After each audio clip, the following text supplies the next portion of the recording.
அனைவருக்கும் வணக்கம். எல்லாரும் நல்லா இருக்கீங்களா?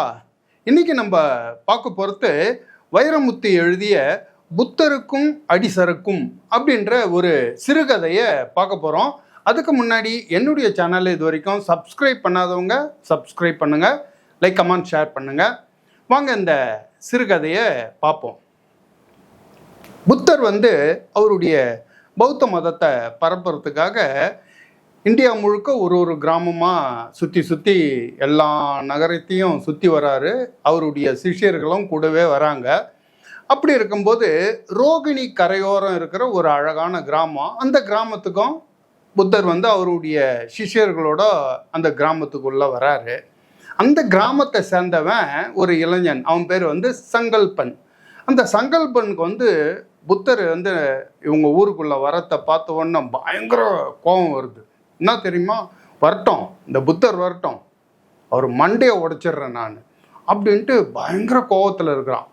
காரணம் இவனுடைய குடும்பத்தில் இவங்க அப்பாவனுடைய வருமானத்தில் தான் இவனுடைய குடும்பமே போயின்னு இருக்குது. இவன் பொறுப்பு இல்லாமல் இருக்கான், எங்கேயும் வேலைக்கு எதுவும் போகல. இவனுக்கு அப்புறம் இவனுடைய தங்கச்சி 2 பேரும் இருக்காங்க. இந்த சங்கல்பனுடைய அம்மாவுக்கும் உடம்பு சரியில்லை.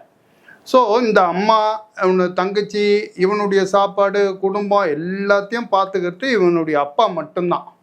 அப்படியாப்பட்ட அப்பா என்ன பண்ணுறாரு, புத்தருடைய புத்த மதத்தை கேள்விப்பட்டு அவருடைய பௌத்த மதத்தில் அவர் ஒரு துறவியாக சேர்ந்துடுறாரு. அதனுடைய நல்ல விஷயங்களை கேள்விப்பட்டு இனி நான் புத்த மதத்தில் சேர்ந்துறப்ப நான் துறவி அப்படின்ட்டு மொட்டைலாம் அடிச்சுக்கிட்டு காவி வேஷ்டி கட்டிக்கிட்டு அவங்க ஊர்லேயே ஒரு வீடாக போய் பிச்சை எடுத்து தான் சாப்பிட்றாரு. எங்கேயோ கிடைக்கிற இடத்துல படுத்து தூங்குறாரு. நேற்றுக்கு நைட்டு பார்த்தீங்கன்னா இவங்க வீட்லேயே பிச்சை எடுக்கிறதுக்கு வெளியில் நிற்கிறாரு. கதவை திறந்தா அவங்க அப்பா மொட்டை வச்சுன்னு, ஆனால் பிச்சைக்காரன், புத்தர் துறவி, பிச்சை போடுங்கம்மா அப்படின்னு நிற்கிறாரு. இதெல்லாம் பார்க்கும்போது சங்கல்பனுக்கு நம்ம குடும்பத்தையே புத்தர் அழிச்சிட்டாரு, இந்த ஆளால் தானே என் குடும்பமே கெட்டு போச்சு, என் குடும்பத்தையே காப்பாற்றிட்டு இருந்த எங்கள் அப்பாவை துறவி ஆகிட்டார, வரட்டும், இந்த ஊருக்கு வராருல, அவர் மண்டையை பேத்துடுறேன் அப்படின்னு சொல்லிட்டு ஒரு பெரிய கருங்கல் எடுத்து வச்சுன்னு காத்துன்னு இருக்கிறான். இப்போ புத்தர் அவனுடைய சிஷ்யங்களோடு அந்த ஊரில் இருக்கிற அந்த ரோகிணி கரையோரம் இருக்கிற ஒரு மரத்தடியில் உட்காந்து அருள் பாலிக்கிறார் எல்லாருக்கும். அன்றைக்கி காலையில் எழுந்துச்சி எல்லாரும் சுற்றி நின்றுருக்குறாங்க. அந்த கிராமத்தை சேர்ந்த ஆட்கள்லாம் இவனுடைய புத்தருடைய சிஷ்யர்கள்லாம் சுற்றி நிற்கிறாங்க.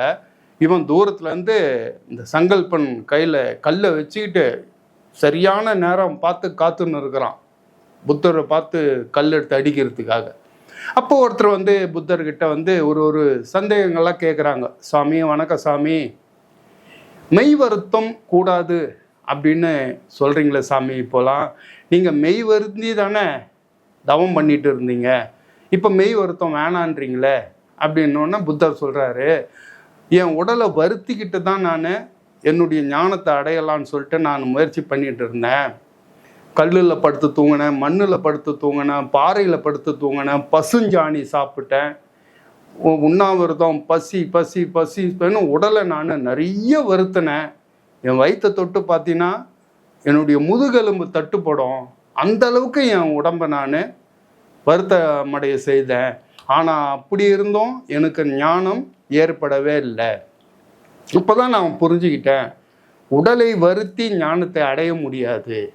ஒரு யாழ், அந்த யாழோட நரம்பை இழுத்து கட்டினாலும் நாதம் வராது, தளர்வாக கட்டினாலும் சரியான நாதம் கிடைக்கல, மத்தியமாக இருக்கிறோம் பாருங்க, அப்போ தான் அந்த கரெக்டான அந்த ஒரு நான் அதிலிருந்து நல்ல ஒரு நாதம் பிறக்கும். அப்படி தான் நம்மளுடைய உடம்பும். நம்ம உடலை வருத்தி நம்மளால் ஞானம் அடைய முடியாது. நம்ம உடலுக்குள்ளேருந்து ஏன் அதை உடைக்கணும் அப்படின்னு புத்தர் கேட்குறார். அதுக்கப்புறம் இன்னொருத்தர் சாமி, ஆசைக்கு காரணமே இப்போ இன்னொருத்தர் கேட்குறாரு, சுவாமி நம்மளுக்கு உள்ள துன்பத்தெல்லாம் இல்லாமல் அடக்கணும்னா ஆசை இல்லாமல் இருக்கணும் அப்படின்னு சொல்கிறீங்கல்ல சாமி அப்படின்னு. அதுக்கு புத்தர் சொல்கிறார், ஆமாப்பா, ஆசை உள்ள மனசில் சத்தியம் தங்கே தங்காது. தீப்பிடித்து எரியிற மரத்தில் பறவைகள் வசிக்குமா அப்படின்ட்டு புத்தர் பதில் கேட்குறார். அப்படியே ஒருத்தராக கேள்வி கேட்க புத்தர் பதில் சொல்ல அந்த இடமே வந்து ஒரு பிரகாசமான இடமா மாறிக்கிட்டே வருது. இந்த நேரம் பார்த்து இவன் தூரத்துலேருந்து கல் எறியறதுக்கு பார்த்துட்டு இருந்தானே சங்கல்பன், நல்ல ஒரு சான்ஸ் கிடைக்குது. கரெக்டாக டக்குன்னு என்ன பண்ணுறான், அவனுடைய ஆடைக்குள்ளே வச்சிருந்த அந்த கல் எடுத்து புத்தரை நோக்கி சர்ன்னு தூக்கி போய் ஒரு வீசுகிறான். அந்த கல்லை வந்து அவன் குறி பார்த்தது வந்து புத்தருடைய மண்டைக்கு குறி பார்க்குறான். ஆனால் கொஞ்சம் மிஸ் ஆகி அந்த கல் புத்தருடைய புருவத்தை அப்படியே கிடிச்சிக்கிட்டு புருவத்திலிருந்து கொட்டின அந்த ரத்தத்தில் அந்த கல் அப்படியே நனைஞ்சு புத்தருடைய மடி மேலே தொப்புன்னு வந்து உழுது. சுற்றி இருக்கிற கூட்டம் அப்படியே பதறி போச்சு. ஐயோ, புத்தரை கொல்ல முயற்சி அப்படின்னு ஒரே கலவரம் ஆகுது. புத்தருடைய சீடர்கள்லாம் டக்குன்னு புத்தரை சுற்றி ஒரு மனித அரண் ஒன்று ஏற்படுத்தி எல்லாம் சுற்றி நின்றுக்கிறாங்க.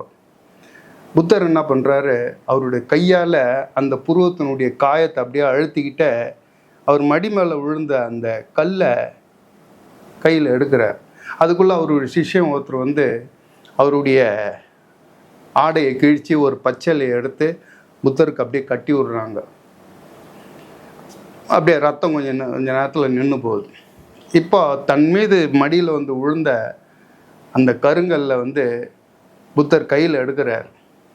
அந்த கருங்கல்ல புத்தருடைய ரத்தம் அதில் நனைஞ்சு இருக்குது. அந்த கருங்கல்ல புத்தர் கையில் அந்த கல்லை எடுத்த உடனே அப்படியே அந்த கல் கொஞ்சம் கொஞ்சமாக அந்த கருங்கல் ரசவாதத்தால் அப்படியே மாறி தங்கமாக மின்னுது. அப்படியே தங்க கட்டியாக மாறிடுச்சு கொஞ்ச நேரத்தில். சுற்றி இருக்கிற ஜனங்கள்லாம் பார்த்து பகவானே அப்படின்னு சொல்லிட்டு கையெடுத்து கும்பிட்றாங்க. ஒரு கல் இவருடைய ரத்தம் பட்டு இவருடைய கைப்பட்டு தங்கமாக மாறுதுன்னா இவர் கடவுளாக தான் இருக்கணும் அப்படின்னு சொல்லிட்டு ஜனங்கள்லாம் அப்படியே கையெடுத்து கும்பிட்றாங்க. எல்லாம் சுற்றி இருக்கிறவங்களாம் திகைச்சு போய் நிற்கிறாங்க. அப்போ திடீர்னு எல்லாம் 2-3 பேர் வந்து அந்த சங்கல்பனை பிடிச்சிடுறாங்க. இவன் தான் சாமி உங்களை கல் எடுத்து அடிச்சுவேன் அப்படின்னு சொல்லிட்டு பிடிச்சிட்டு வராங்க. உடனே புத்தர் சொல்கிறார், யாரும் அவன் மேலே கை வைக்கக்கூடாது, ஒருத்தர் கூட அவனை ஒன்றும் பண்ணக்கூடாது, விடுங்க, அவர் ஒன்றும் பண்ணக்கூடாது, அவரை விடுங்க அப்படின்னோடனே அப்படியே சங்கல்பம் கிட்ட வந்து அந்த மலர் போல முகத்தையும் சூரிய ஒளி போல் இன்னும் அவருடைய புத்தருடைய கண்ணையும் பார்த்தோன்னே சுவாமி அப்படின்னு சொல்லிட்டு அவர் காலில் வந்து விழுறான். அது சுவாமி புத்தர் பார்க்குறாரு சங்கல்பனை, நான் உனக்கு என்னப்பா துரோகம் பண்ணி ஏன் என்னை அடிச்ச அப்படின்ற மாதிரி இருக்குதான் அந்த பார்வை. சங்கல்பங்க விழுந்து அழுத உடனே புத்தர் என்ன பண்ணுறாரு, கண் மூடி ஒரு நிமிஷம் அப்படி வச்சு இவன் ஏன் என்னை வந்து கல் எடுத்து அடித்தது காரணம் என்னான்னு கண்டுபிடிச்சிடுறார்.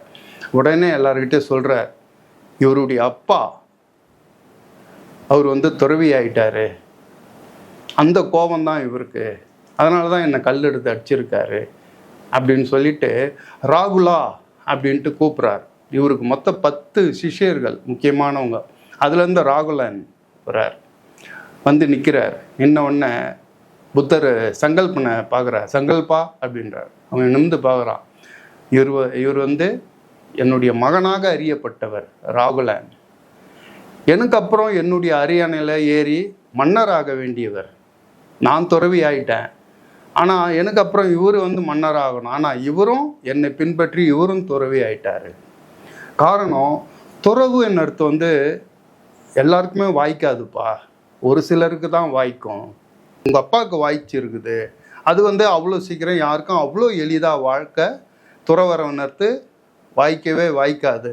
காரணம், ஒரு இல்லறத்தான் வந்து வாழ்க்கையினுடைய துன்பத்தை பார்த்து பயப்படுறான், ஆனால் துறவி வாழ்க்கையோட இன்பத்தை பார்த்து பயப்படுறான். நான் வந்து உங்கள்கிட்ட வந்து தேன் இனிதா ஆற்று தண்ணி இனிதா அப்படின்னு கேட்டால் நீ தேன் அப்படின்னு தான் சொல்லுவேன்.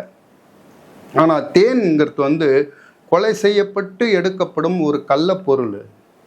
தேன் அப்படி தான் எடுக்கிறோம் நம்ம. ஆனால் ஆற்று தண்ணி அப்படி இல்லை, கள்ளங்கப்படம் இல்லாதது. ஆற்று தண்ணி வந்து தூய்மையானது, பரிசுத்தமானது. ஆனால் தேனை விட இனி ஆற்று தண்ணிக்கு தான் சுவை அதிகம். இதை புரிஞ்சுக்கினவன் மனுஷனாகிறான், மனிதரில் புனிதமானவன் துறவி ஆகிறான். அப்படின்னு புத்தர் சொல்கிறார். இதை கேட்க கேட்க சங்கல்பனுக்கு பயங்கர துக்கம் வந்து குலுங்கி குலுங்கி அழறான். உடனே புத்தர் சொல்கிறார், நீ அழாதப்பா, நீ எழுந்து வா அப்படின்னு சொல்லிட்டு புத்தர் என்ன பண்ணுறாரு, அவர் மடியில் வந்து விழுந்து அந்த கல் தங்கமாக மாறிச்சு இல்லை, அந்த தங்கத்தை சங்கல்பங்கிட்டே கொடுக்குறார். நீ இதையே வச்சுக்கோப்பா அப்படின்னு. இப்போ புத்தர் கையில் வந்த அந்த கல் வந்து தங்கமாக மாறிடுச்சு. இந்த தங்கத்தை வந்து அப்படியே சங்கல்பங்கிட்ட கொடுக்குறாரு. அவன் கையில் வாங்குறான். அவன் கையில் வாங்கினதுக்கு அப்புறம் கூட அது தங்கமாகவே இருக்குது. இதை பார்த்த உடனே புத்தர் சொல்கிறாரு, இப்போ நான் புத்தன், என் கையில் வந்த கருங்கல் வந்து தங்கமாக மாறிடுச்சு. ஆனால் அந்த கல்லை வந்து நான் உன் கையில் கொடுக்கும்போது அது கல்லாக மாறிட்டு இருக்கணும். ஆனால் மாறலை, அது தங்கமாகவே இருக்குது. அப்படின்னா நீ வந்து இன்னிலிருந்து உன்னுடைய மனசில் இருக்கிற எல்லா அழுக்கும் வெளியே போய், மாசெல்லாம் வெளியில் போய் நீயும் ஒரு புத்தனாக மாறிட்ட. அதனால தான் உன் கையில் வந்த இந்த தங்கம் தங்கமாகவே இருக்குது, கல்லாக மாறலை. ஆகவே இந்த தங்க கட்டி மறுபடியும் கல்லாக மாறாத அளவுக்கு நீ புத்தனாகவே இரு அப்படின்னு சொல்லிட்டு இவருடைய சிஷ்யங்களோட அவர் நல்லா இரு அப்படின்னு சொல்லிட்டு கிளம்பி போயிடுறார். இவர் வெளியே போயிட்டு ஊர் ஊராக சுற்றி அந்த மதத்தை பரப்பிக்கிட்டு இருக்காரு. யாருக்குரிய 10 வருஷத்துக்கு மேலே ஆயிடுது. ஒரு நாள் ஒரு கிராமத்து வழியாக இவரும் இவர் சிஷ்யங்களை நடந்து போயிட்டு இருக்கும்போது அந்த கிராமத்து மக்கள் ஒரு அழுக்கான ஒரு பிச்சைக்கார மாதிரி இருக்கிற தாடி மீசையெல்லாம் வளர்த்துன்னு இருக்கிற ஒருத்தனை திருத்திக்கிட்டு ஓடியாராங்க. திருடன் திருடன் திருடன் அப்படின்னு திருத்திக்கிட்டு ஓடியாராங்க. அவன் ஓடியாரவன் உயிர் பயத்தில் ஓடியாரான். மாட்டினானா அவனை சாவடிச்சிடுவாங்க. அதனால் அவன் பயந்து போய் அவன் தோளில் ஒரு மூட்டையை மாட்டிக்கிட்டு ஒரே ஓட்டமாக ஓடியாரவன் புத்தரும் அவருடைய சிஷ்யங்களை நடந்து வராங்களே அவங்க நடுவில் பூந்து ஓடுறான். அப்படி ஓடும்போது அவனுடைய ஆடையே அவனை தடுக்கி கீழே விழுது, தொப்புன்னு கீழே விழுறான். கீழே விழுந்த உடனே தெரித்தின்னு வந்த கூப்பிட்டோம் அப்படியே அவனை பிடிச்சிக்கிட்டு அவனை என்ன அடிக்கிறாங்க. உடனே புத்தர் சொல்கிறார், நிறுத்துங்க நிறுத்துங்க, அடிக்கக்கூடாது, ஏன் திருடனை அடிக்கிறீங்க, நிறுத்துங்க, அடிக்காதீங்க அப்படின்றார். உடனே அவங்கெல்லாம் சொல்கிறாங்க, ஊரில் 1 மாதமாக ஒரே திருட்டு சாமி, யார் திருடுறாங்கன்னு தெரியல, இன்றைக்கி தான் இவன் மாட்டினான், இவன் தான் திருடன் அப்படின்னு. ஒன்று புத்தர் என்ன பண்ணுறாரு, கொடுங்க திருடனை என்கிட்ட கொடுங்க அப்படின்றார். உடனே சுற்றிக்கிற ஜனங்களாம் சொல்கிறாங்க, இல்லை சாமி, நான் உங்ககிட்ட கொடுக்க மாட்டோம், நீங்கள் மன்னிச்சு விட்டுருவீங்க, அவனை கொல்லணும் சாமி, அவனை சாகடிக்கணும், இல்லைன்னா மறுபடியும் இந்த ஊரில் மறுபடியும் திருட்டு வந்துக்கினே தான் இருக்கும் அப்படின்னு. உடனே புத்தர் சொல்கிறாரு, இல்லைங்க, மனிதன் கொலை பண்ணுறதுக்கு மதம் ஒத்துக்காது, நான் ஒரு பதம் அதை அனுமதிக்க மாட்டேன், என்கிட்ட கொடுங்க அப்படின்னு சொல்லி அவனை அந்த அழுக்கு மனிதனை புத்தர் தடுத்து கூப்பிட்றார். உடனே இவங்களுடைய சிஷ்யங்களில் ஒருத்தர் என்ன பண்ணுறாரு, அந்த அழுக்கு மனிதன் வச்சுருந்த அந்த மூட்டையை செக் பண்ணுறாங்க. செக் பண்ணி பார்த்துட்டு அதுக்குள்ளே பார்த்தீங்கன்னா வெறும் அழுக்கு துணிங்க தான் இருக்குது, ஒன்றையும் கிடையாது. மறுபடியும் அந்த மூட்டையெல்லாம் அப்படியே உதரும் போது பார்த்தா அதுக்குள்ளேருந்து ஒரு தங்க கட்டி வந்து தொப்புன்னு கீழே விழுது. இப்போ புத்தர் வந்து அந்த தங்க கட்டி கீழே விழுந்ததை பார்க்குறாரு. பார்த்த உடனே புத்தர் அப்படியே திடுக்கிட்டு போயிடுறார். உடனே சுற்றி நிற்கிற ஜனங்கள்லாம் பார்த்து சொல்கிறார், இல்லை இல்லை இல்லை இல்லை, இவன் திருடன் கிடையாது, திருடன் இல்லை இவன் அப்படின்னு சொல்லிட்டு, இவன் உண்மையிலேயே இவர் வந்து திருடனாக இருந்திருந்தா இந்த தங்க கட்டி நேரத்துக்கெல்லாம் கல்லாக மாறிட்டு இருக்கமே, இவர் திருடன் கிடையாது அப்படின்னு சொல்லிட்டு அந்த அழுக்கான மனிதன் முகெல்லாம் தாடிய மீசையமா இருக்கிற அந்த மனிதனை உத்து பார்த்த உடனே தான் அவன் யாருன்னு புத்தர் கண்டுபிடிச்சிடுறாரு. கண்டுபிடிச்சிட்டு சங்கல்பா அப்படின்றாரு புத்தர்.